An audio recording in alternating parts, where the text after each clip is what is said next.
Aujourd'hui, nous poursuivons avec notre partage sur le temps en évoquant, n'est-ce pas, une autre pensée. Et cette pensée, c'est que le temps est un serviteur de Dieu pour bâtir l'humain.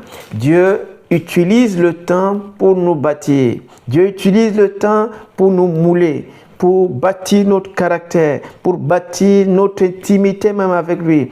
Dieu a utilisé 40 années pour bâtir Moïse. Dieu a utilisé 24 années pour bâtir Abraham, pour qu'il devint cet homme, cet ami de Dieu. Dieu a utilisé 13 ans pour bâtir Joseph. Dieu a utilisé 13 ans pour bâtir David. Dieu utilise le temps pour nous bâtir. Le temps est donc ce serviteur précieux, privilégié, dont se sert Dieu pour nous bâtir. Alors, cessons de toujours voir le diable dans les circonstances qui nous assaillent. Cessons de toujours voir l'œuvre des ténèbres à travers des circonstances parfois difficiles dans lesquelles nous nous trouvons.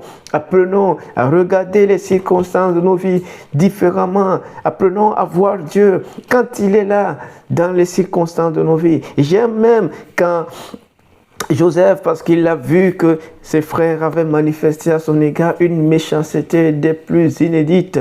Mais il dit ceci: vous avez conçu de me faire du mal, mais Dieu l'a changé.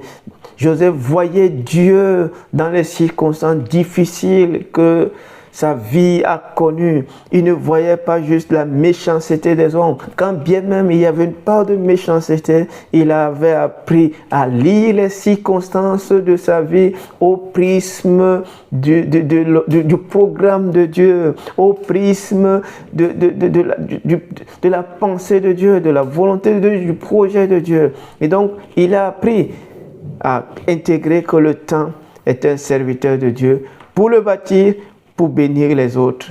Alors apprenons à intégrer le temps comme cet instrument privilégié de Dieu pour nous bâtir.